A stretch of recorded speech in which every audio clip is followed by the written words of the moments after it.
Okay, well, everybody, welcome. Hello.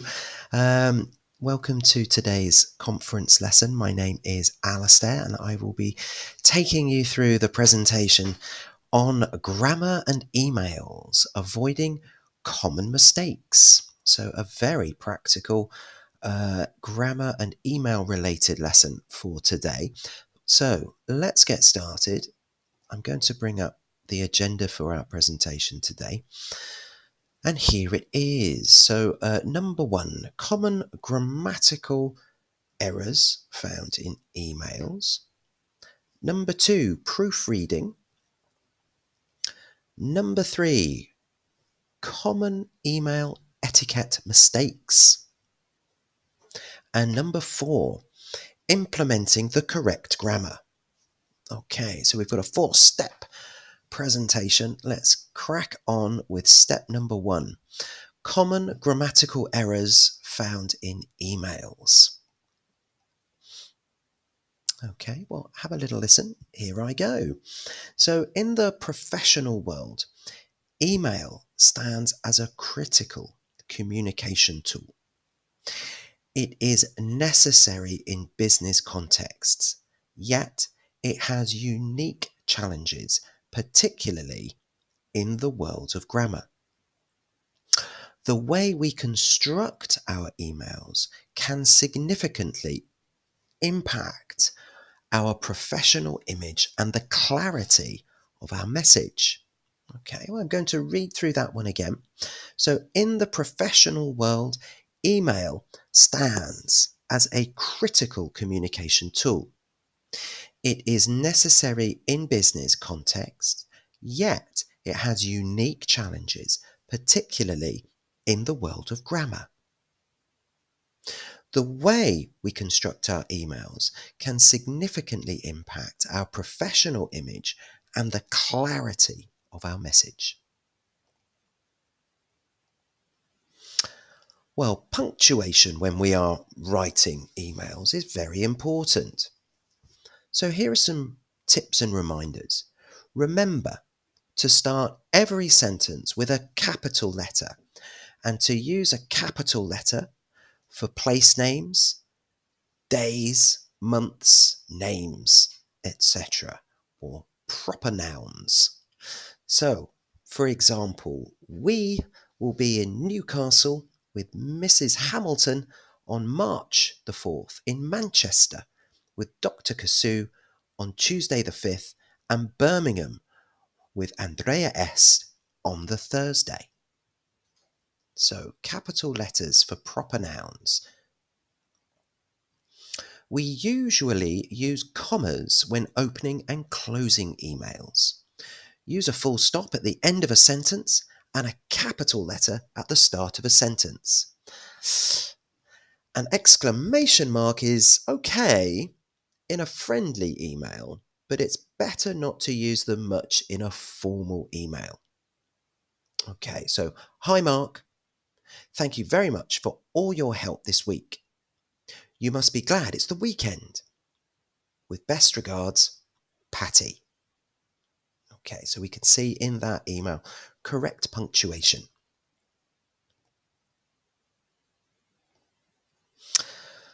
Differentiate between glue words and working words. Okay, so we're going to have a look at glue words and working words.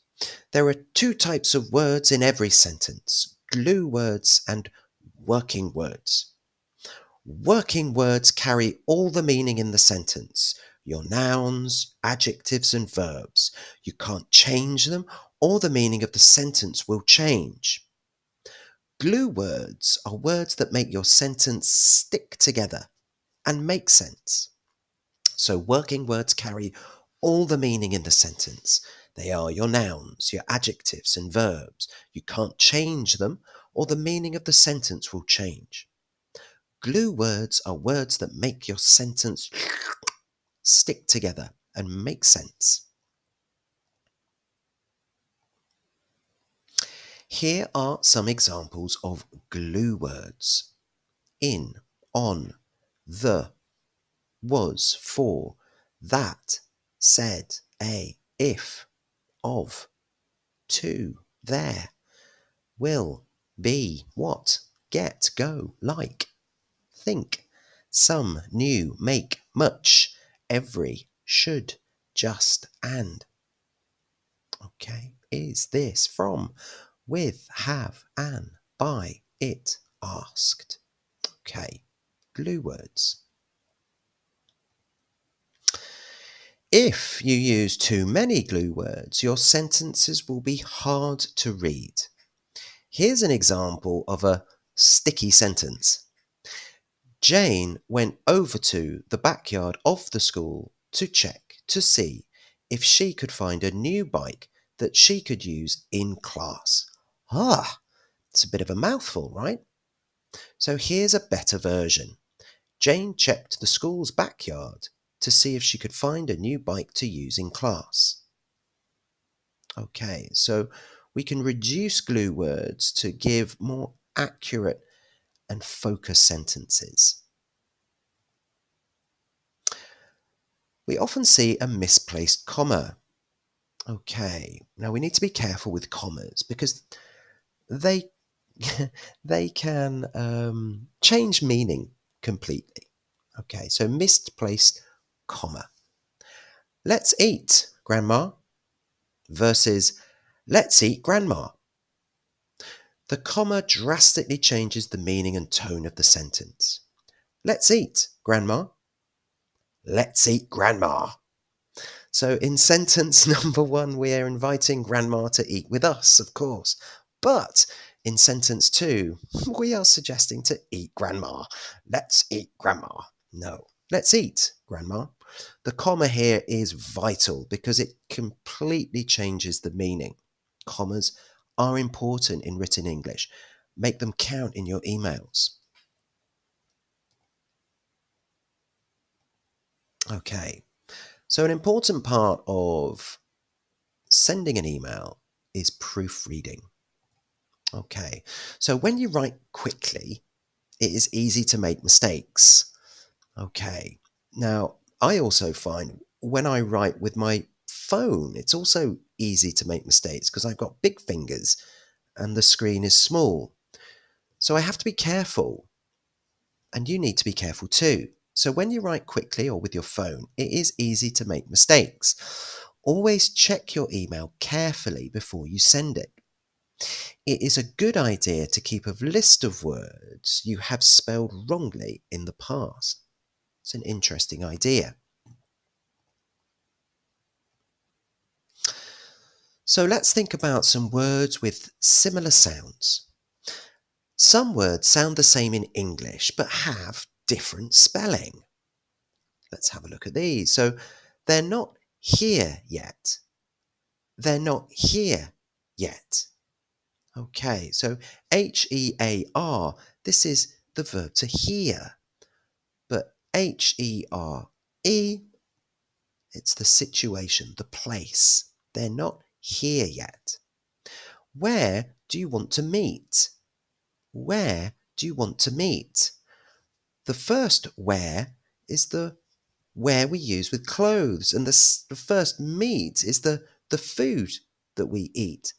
The second where is the place, and meet, this is when we get together. We have to be careful. Let's have a look at some words with similar sounds. Okay, some more here. We've got there, the contraction of they are. We've got there, an adverb used to indicate a place. And their, the third person pronoun, meaning belonging to them. So there, and there. 3 completely different words with the same sounds. So incorrect, they're going to attend the meeting. Correct, they're going to attend the meeting. So in that sentence, the correct version is they apostrophe R-E. They are there going to attend the meeting. Let's have a think about some silent letters, because if we hear words all the time, we might not necessarily know how they are spelt. And in English, there are some silent letters. Many words that are common in emails have silent letters. Here are some examples. The silent letters are underlined. No, the silent letter K. Right, the silent letter W. Wrong, the silent letter W. Forward, the silent letter R. Thought, the silent letter H. Right, the silent letter H. Interesting, the silent letter E. Wednesday, two silent letters in Wednesday, the D and the E. And the last word here, by, the silent letter E. Okay, it's very interesting. Okay, so let's think about subject and verb agreement. Okay, you should always check that you have used the right verb in the right form. A common mistake is to forget the S in the third person singular, for example, with he, she, or it. The training starts at 9 a.m. My plane leaves at 4:35. How long does it take? How many times has he been here? Okay, so don't forget to conjugate your verbs correctly. And of course, this third person singular in the present simple is an easy one to forget, that S or ES. So I'm going to read through those again. The training starts at 9 a.m. My plane leaves at 4:35. How long does it take? How many times has he been here?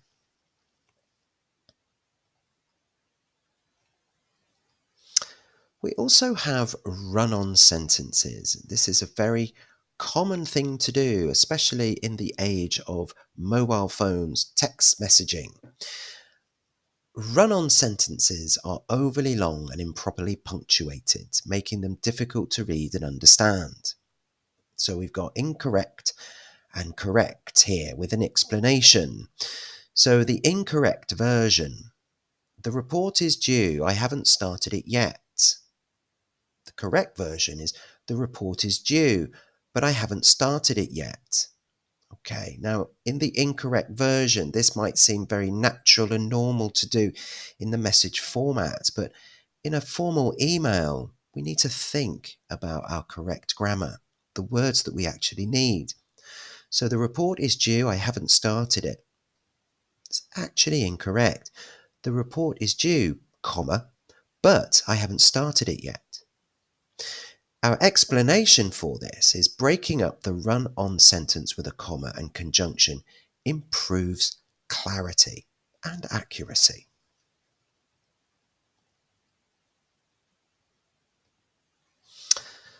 So let's think about proofreading. So proofreading is what we do when we check that our email is correct.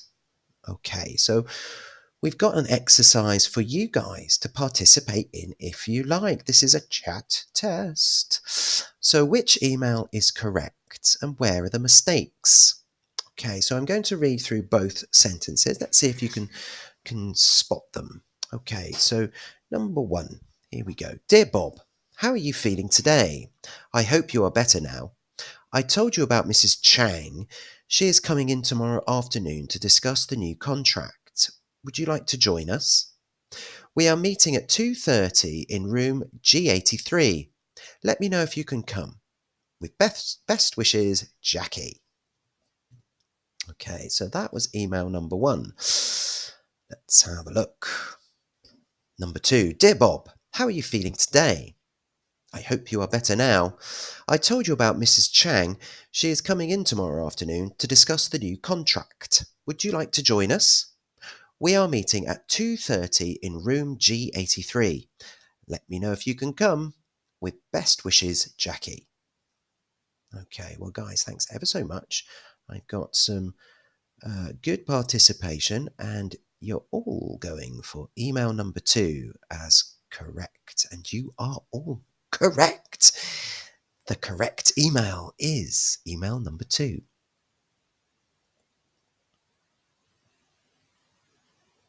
So So email 2 is correct. Let's review the mistakes. Okay, so in number 2, how are you feeling today? This is a question requiring a question mark. The next part, would you like to join us? Again, this is a question.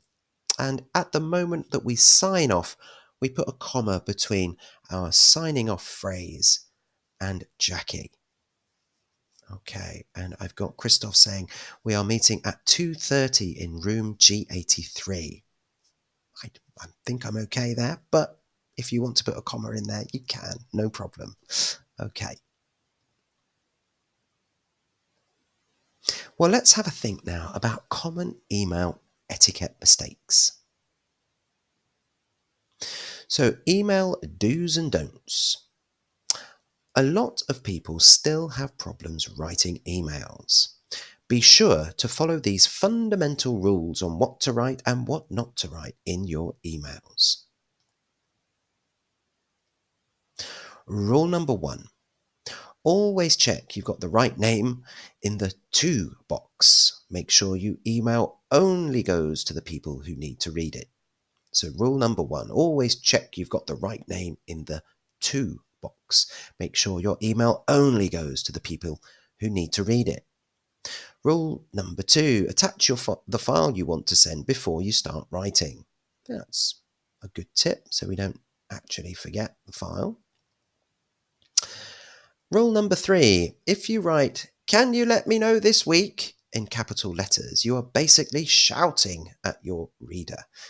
They will think you are very rude, so avoid capital letters wherever possible, unless, of course, you want to convey a shout. Okay, well, let us continue with the next rule, rule number 4. This is true. People won't read very long emails, or they won't read them very carefully. So try to keep emails short, but remember to be polite and friendly too. Rule number 5. Now, this is important, especially if it's a work email. If you make mistakes in your email, people will think you also make mistakes in your work. So always check everything carefully. Perhaps ask a colleague to read and check it before you hit send. Okay. So your emails are a reflection on you. Make mistakes in your email. People might think you make mistakes in your work. It's logical. Well, let's think now about this last part, implementing the correct grammar. So, our exercise here, correct the mistakes in this email paragraph. So I called to Sandra's office and talked to her secretary. She said me that Sandra wasn't in the office, but that she would be back at 3 p.m. in the afternoon. Do you wish me to call her again this afternoon to discuss about the new proposal? Okay. So we've got a few mistakes here. I'm going to read this again. I called to Sandra's office and talked to her secretary. She said me that Sandra wasn't in the office, but that she would be back at 3 p.m. in the afternoon. Do you wish me to call her again this afternoon to discuss about the new proposal? Okay, well, let's have a look. There are some easy ones and some harder ones here. So, for example, I called Sandra's office. We don't call two people. And talk to her secretary. She told me, or she said, that Sandra wasn't in the office. Okay, another common mistake. We don't say she said me. We can say she told me or she said that. Okay, let's have a look at the next one. She would be back at 3 p.m. 3 p.m. This is in the afternoon. The p.m. indicates it's in the afternoon. Do you want me to call her again this afternoon to discuss the new proposal? We don't discuss about the new proposal. Well, let's look at two more. Okay, this is the first one. So thanks for inviting me to the event. Would you mind to send me the address so I can get directions? Thanks. I'm looking forward to seeing you. To see you. Oh, there we go. Number 3. Thanks for send me the potential travel itineraries. It doesn't mind to me which flight I take. Regards hotels. Let's choose the hotel in the city centre. I'll like to be close to where the convention is being held. Okay, so both of those emails not quite right. Let's have a look at a healthier version for each. So here they are corrected. Number 2 then. So thanks for inviting me to the event. Would you mind sending me? Okay, so not to send, we use the gerund sending in that sentence. And then in number 3, thanks for sending me. Again, we want the gerund there. The potential travel itineraries. It doesn't matter to me which flight I take, or I don't mind which flight I take. Now, we don't say regards hotels, but regarding hotels. Let's choose the hotel in the city centre. Which is I would, I'd like to be close to where the convention is being held. Okay, so 2 much healthier versions of those initial emails.